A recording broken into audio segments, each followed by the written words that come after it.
그때를 아십니까? 우리의 가난이 온몸으로 달려들던 과거를. 오늘 같은 밤이 되면 두고 온 고향의 명절이 싸늘한 아파트의 철문을 열고 들어옵니다. 고향의 사립을 뛰쳐나와 아파트의 난간에 매달린 추석 달무리 속에는 낡은 신문지 속에 희미한 동그라미 사진처럼 잊혀진 그때가 드리워져 있습니다. 지금 우리가 익명이었으면 하는 그때의 가난과 비패. 불과 30-40년 전의 그때는 회상처럼 추억처럼 편지에 쓸 일이 아닙니다. 햄 조각을 먹는 오늘의 아이들 앞에서 수제비를 추억 삼아 먹으며 그 햄 조각이 꿀꿀이죽 속의 가장 큰 건건이었음을 기억하는 어른들. 63층 빌딩을 조르는 아이들에게 시공간을 설명할 수 없는 어른들. 붕어가 누워있는 풀빵을 먹으며 끓인 물 담은 유담보로 겨울을 나던 일. 배 꺼진다 뛰지 말라던 할머니와 전기 단다 일찍 자라던 어머니의 얘기를 들으며, 그리고 솔껍질을 벗겨 먹으며 밀교를 씹던 아이가 어느 날 큰 군화를 끌고 까맣게 염색한 군복을 입고서 계절을 앓던 그때. 오늘처럼 그때도 추석 명절에 대한 설렘이 있었습니다. 언젠가는 잘 살 수 있는 날이 있을 것이라는 기대와 희망이 있었기 때문입니다. 그리고 그 날들이 왔습니다. 그러나 그 대신 오늘 우리는 그때의 그 희망을 가졌던 날들을 잊고 말았습니다.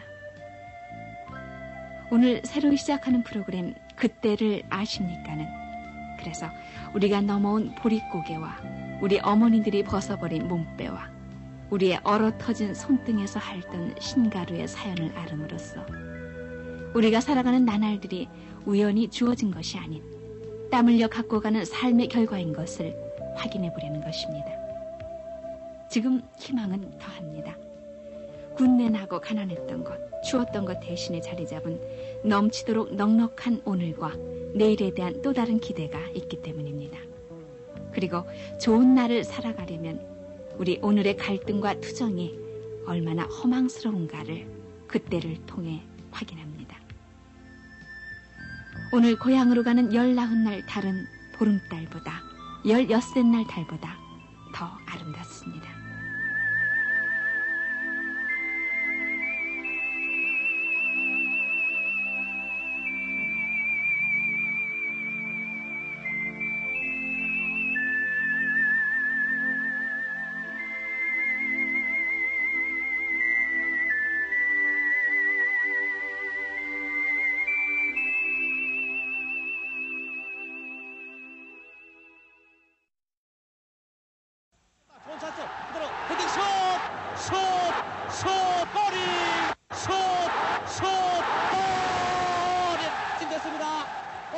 스탠드를 가득 메운 관중들의 시선이 축구공의 방향을 따라 쉴 사이 없이 움직입니다. 한숨과 환호가 교차하고 슛하는 순간 자리를 박차고 일어선 관중들은 그물이 출렁하는 순간 자신도 모르게 탄성을 지르고 맙니다. 남녀노소 누구나 좋아하는 축구. 공 하나면 축구는 언제나 어디서나 누구나 즐길 수 있습니다. 이제 모레면은 아시아 경기대회가 열립니다마는 올림픽 경기군, 지역 경기군, 그 경기의 휘날에는 어김없이 축구 결승으로 끝을 맺는 걸 보면은 축구는 우리나라뿐 아니라 세계인들이 가장 열광하는 경기임에 틀림이 없습니다. 이제 우리나라에도 전문적인 축구팀만 전국에 400개 팀, 일반인들이 취미로 즐기는 조기 축구팀이나 직장별, 지역별 아마추어 축구팀은 헤아릴 수조차 없습니다. 모두가 산뜻한 축구복에 축구화를 신고 아무리 이름 없는 팀이라도 예비공 서너 개쯤은 준비되어 있습니다. 차던 공이 터지면은 다른 공을 차면 되고 그 공도 터지면은 새 공을 사면 됩니다. 그러나 쭈그러진 축구공 하나를 얻기 위해 20리 산길을 맨발로 뛰어갔었다는 불과 30-40년 전의 얘기가 까마득한 옛날 얘기로 들리는 것은 우리들이 오늘에만 집착해 살아왔지 그때 그 어려웠던 우리의 어제를 너무나 쉬이 잊고 살아가기 때문일 것입니다. 지금 학생들이 옷을 입은 건 보시다시피 얼마나 아름다운 복장을 입고 얼마나 좋은 볼에다가 얼마나 좋은 축구화에다가 장비들을 갖추고 볼 차는 것을 저희들이 지금 보고 있습니다. 우리 어린 시절에는 이와 같이 좋은 볼이라든가 좋은 유니폼이라든가 또 그리고 좋은 환경 속에서 볼을 차본 일이 없습니다. 더군다나 제정 때에 축구를 시작해가지고 그 어려움 속에서 일본 사람이 말리는 것을 억지로 찾지만 해방 이후에도 빈곤 속에서 장구를 제대로 갖추지 못하고 또 좋은 환경을 저희들은 가질 수가 없었습니다. 그런 빈곤 속에서 오늘 이와 같은 장족의 발전을 했다는 것은 비단 한강면의 기적뿐만 아니라 우리 한국의 경제적인 기적을 안 들 수 없습니다. 지금 우리가 경제 없이는 모든 문화가 성장할 수 없습니다. 바로 이 축구볼 하나가 그 나라의 국민의 문화 수준을 말하고 있습니다.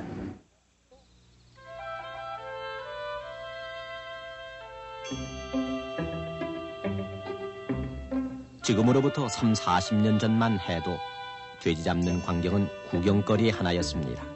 해방이 되고 그리고 전쟁이 닥쳐들어서 우리의 삶이 혼돈과 황폐의 밑바닥에 눌려있을 때이니까 마을의 혼사나 회갑 같은 큰 잔치나 벌어져야 돼지를 잡았습니다. 그것도 고작 1년에 겨우 한두 번. 생선이나 고기는커녕 어른아이 할 것 없이 풀처럼 쑤어 만든 불대죽이 다반사였고 그나마 쉬 꺼진다고 깡충거지지도 못하게 하던 그런 시절이었습니다.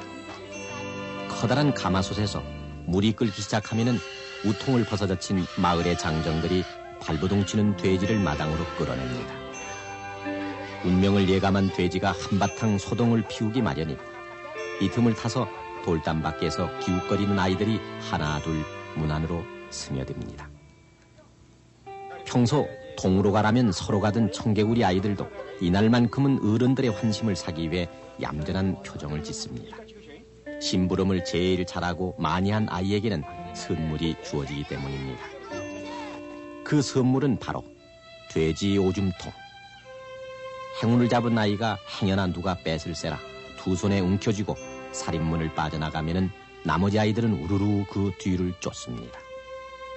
개가 먹이를 물고 구석진 곳으로 찾듯이 아이들도 후미진 곳을 찾아 옹기종기 모여 앉습니다. 밀대를 꺾어 오줌통에 바람을 불어넣으면 오줌통은 풍선처럼 부풀어 오르고 명주실로 끝을 묶으면 영락없는 축구공입니다. 애들 머리통만한 이 오줌통 축구공은 천연 가죽이니만큼 대단히 질겨서 잘 터지지도 않았고 탄력 또한 요즘의 가죽공 못지 않았습니다. 그 오줌통은 볼이 없으니까 그 동네에서 이제 돼지 잡을 것 같으면 그런 거 오줌통을 얻어다가 그냥 이제 바람을 넣지만 그 바람 넣어도 그게 뭔가 단단하지가 않아요. 그냥 아주 흐느흐느하지. 예, 그걸 놓고 이제 치면 멀리도 안 갑니다. 그냥 치면은 그냥 그 덱대굴 굴르고 이제 그 흙이 묻어요. 그거 더럽지 사실 말이에요. 그런 걸 그래도 그게 없으니까 그거라도 그냥 치고 또 그게 없으면 정말 그 새끼를 이제 이렇게 말아설랑한 이제 그 속에는 이제 뭐 그 헌 누대기 같은 걸 이렇게 전부 이렇게 해서 볼을 맹글어 가지고 치기도 하고.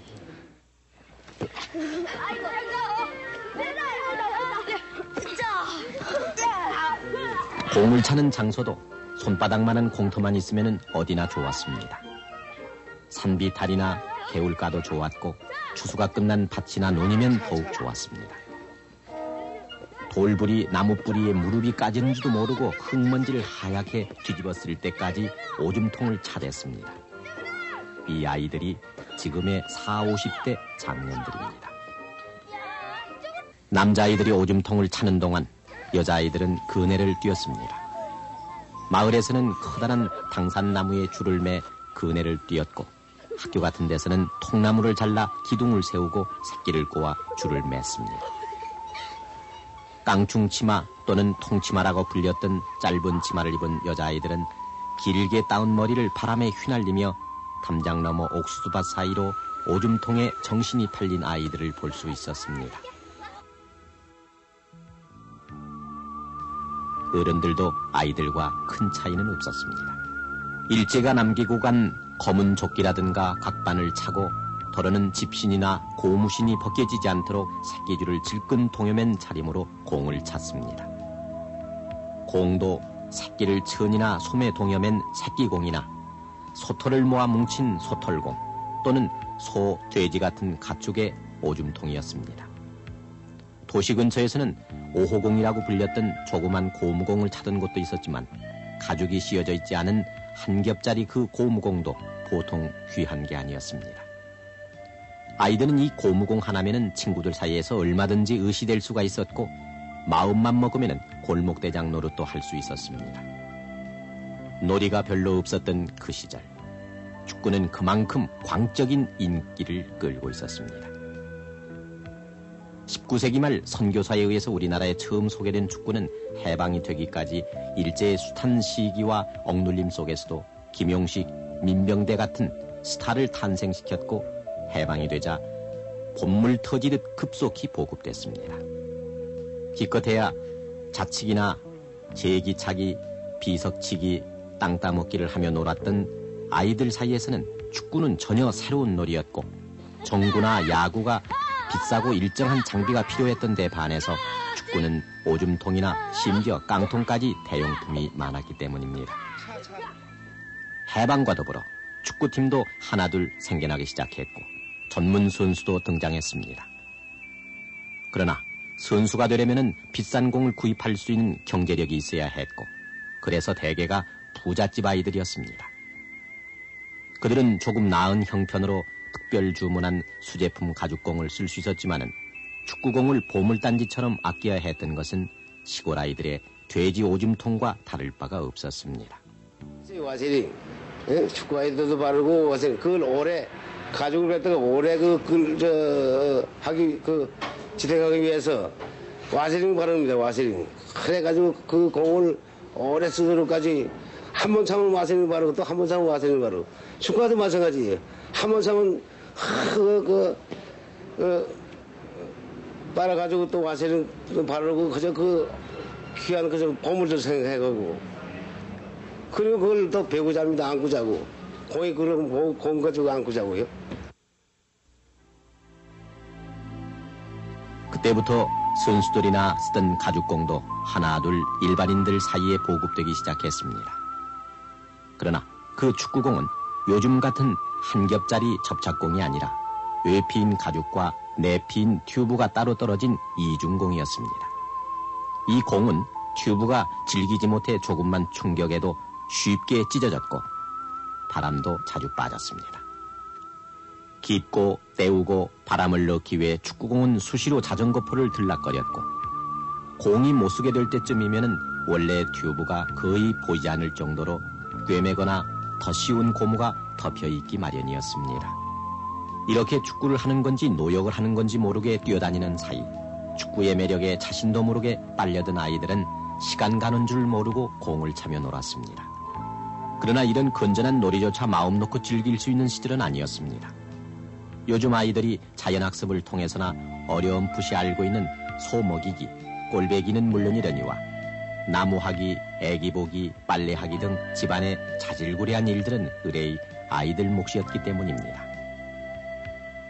농사일에 바쁜 부모님들은 새벽에 밭에 나가면은 해가 저물어서야 집으로 돌아오셨고 학교 갈 나이만 되면은 아이들도 당연히 그러려니 여겼습니다. 공을 찬다고 밥이 생기니 돈이 생기니 하시는 부모님들 앞에서 아이들은 그저 고개를 숙일 뿐이었습니다.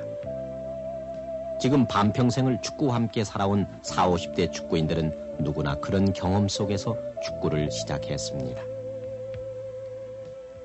전쟁이 한창이던 1951년 여수에서 열린 군경민 전국 친선축구대회는 당시 우리의 생활이 얼마나 어려웠었나를 간접적으로 보여줍니다.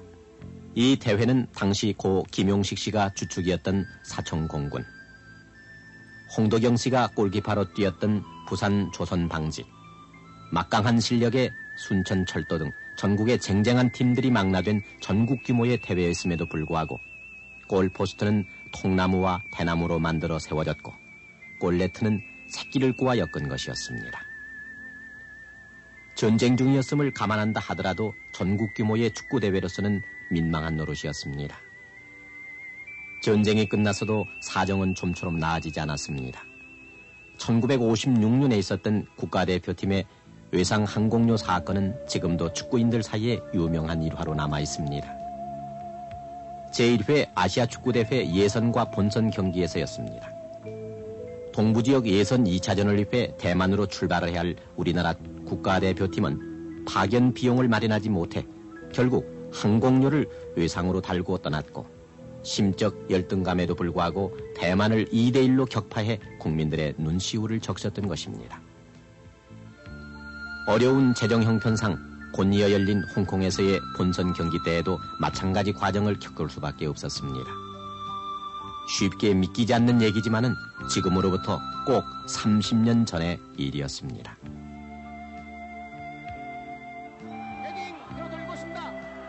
60년대 들어서면서 비약적으로 발전하기 시작한 우리의 경제 사회 여건에 힘입어서 축구도 발전에 발전을 거듭했습니다. 몇 번의 좌절과 실패는 있었지만은 아시아 최강에 오른 지는 이미 오래됐습니다. 올해 드디어 월드컵 본선에 진출함으로써 세계 무대에 진출했고 아시아 경기대회가 우리나라에서 열림에 따라 우리 축구의 위치를 다시 한번 확인한 계기를 맞게 됐습니다. 특히 이번 아시아 경기대회 축구 경기에서는 우리나라에서 생산된 국산 공이 국제 공인구로 공식 사용됨으로써 우리의 자부심은 더욱 고조되고 있습니다.